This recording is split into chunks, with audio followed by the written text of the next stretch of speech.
उत्तर प्रदेश, उत्तराखंड, पंजाब, मणिपुर और गोवा, पांचों राज्य इकाइयों को भाजपा नेतृत्व ने आगाह किया है कि चुनाव नवंबर-दिसंबर में ही कराए जाएंगे। 2004 में ऐसा हुआ था, उसमें वाजपेयी सरकार ने फैसला किया था कि जल्द से जल्द चुनाव करा लिया जाए, और ये सच है कि दांव ये उल्टा पड़ा था। पिछले सप्ताह ही अरविंद केजरीवाल पंजाब के दौरे पर थे। उन्होंने भी पंजाब इकाई को अलर्ट किया है कि नवंबर में चुनाव होने जा रहे हैं, इसलिए उन्होंने भी कहा है। दूसरा, अभी पिछले हफ्ते इंडिया गठबंधन की बैठक हुई थी, वहाँ सपा प्रमुख अखिलेश यादव और राहुल गांधी जी के बीच बातचीत हुई है। वहाँ भी इस पर चर्चा इन्होंने की है कि सरकार की ऐसी मंशा है तो हम लोग भी चुनाव पूर्व तैयारियों को अंतिम रूप दे दें। भाजपा को ये लगता है कि उसके पास काडरों की फौज है, तो वो जल्दी चुनाव करके दूसरे दलों को अवसर नहीं मिलेगा विपक्ष को। इसलिए भाजपा को लगता है कि अगर नवंबर में ही चुनाव है, हालांकि ये बहाना कहिए या ज़रूरत भी कहिए, क्योंकि फरवरी मार्च में ही इन पांचों राज्यों में चुनाव होने हैं, लेकिन उसी दौरान फरवरी में दूसरा चरण आने वाला है जनगणना का। लेकिन इतना भी आसान रास्ता नहीं होगा, कई मुद्दे नए तरह से आ सकते हैं, तो भाजपा घिर भी सकती है। नमस्कार, मैं हूं पूनम मेहता और अमर उजाला के इस संस्करण में बात राजनीति की। मेरे साथ हैं मेरे सहयोगी हिमांशु मिश्र, जो बताएंगे कि क्यों केंद्र सरकार 5 राज्य उत्तर प्रदेश, पंजाब, उत्तराखंड समेत 5 राज्यों में जल्दी चुनाव कराने की तैयारी में है।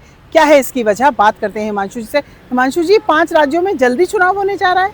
जी, मुझे जो सूचना मिली है भाजपा सूत्रों से, तो उसमें मिला है कि पांचों राज्य इकाई जो उत्तर प्रदेश, उत्तराखंड, पंजाब, मणिपुर और गोवा, पांचों राज्य इकाइयों को भाजपा नेतृत्व ने आगाह किया है कि चुनाव नवंबर-दिसंबर में ही कराए जाएंगे। इसलिए जितनी भी संगठन स्तर की जितनी भी तैयारियां हैं, उनको अधिक से अधिक जुलाई के दूसरे सप्ताह तक पूरा कर लें, ये मुझे सूचना। अगर राजनीतिक मायने पूछा जाए तो इंडिया गठबंधन की अभी बैठक हुई है, दूसरी बैठक अगस्त में है, तो क्या विपक्ष को इसकी भनक है?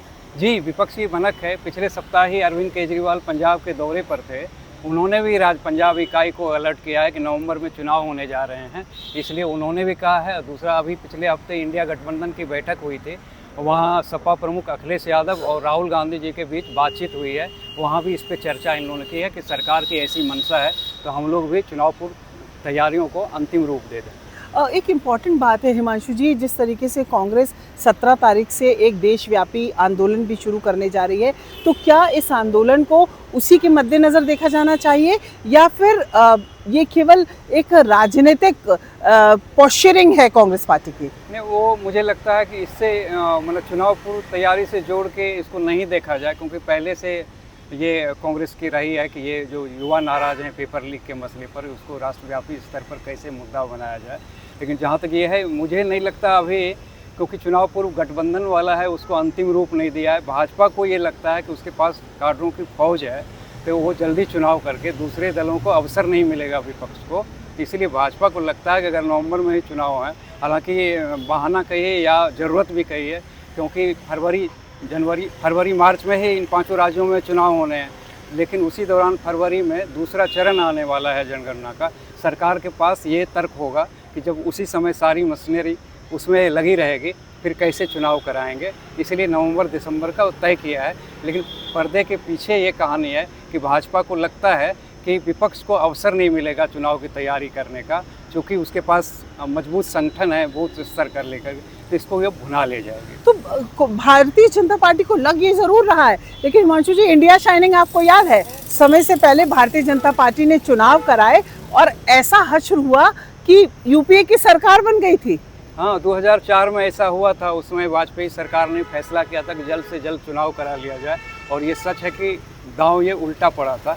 अभी भी आप देखिए कि अगर नवंबर में उत्तर प्रदेश में चुनाव होते हैं, उत्तराखंड में चुनाव होते हैं, अभी उत्तर प्रदेश की हालत देखिए कि राम मंदिर चंदा चोरी का मामला पीक पे है। लोग बहुत नाराज़ हैं, अंदर खाने SIT जांच करिए, तरह तरह की चर्चा है। तो अगर नवंबर में चुनाव होता है, ये बहुत बड़ा मुद्दा हो जाएगा उत्तर प्रदेश में।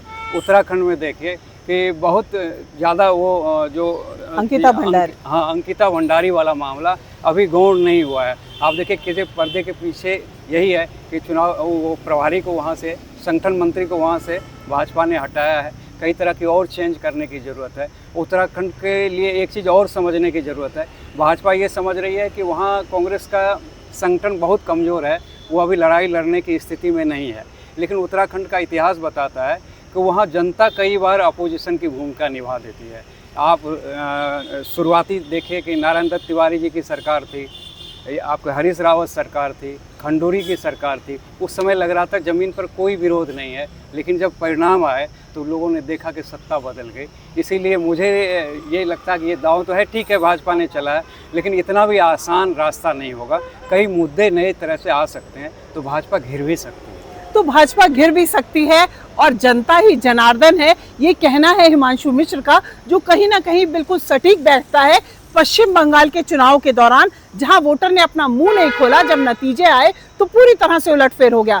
तो 5 राज्यों में जल्दी चुनाव करने का फैसला कहीं भाजपा के गले की फांस ना बन जाए, ये तो आने वाला वक्त बताएगा। लेकिन जिस तरह की तैयारियां हैं उन्हें देख तो यही लगता है कि जनता को हो जाना चाहिए तैयार। नवंबर दिसंबर में होने जा रहे हैं 5 राज्यों के चुनाव। तो हिमांशु जी, अमर उजाला से बात करने के लिए बहुत बहुत शुक्रिया।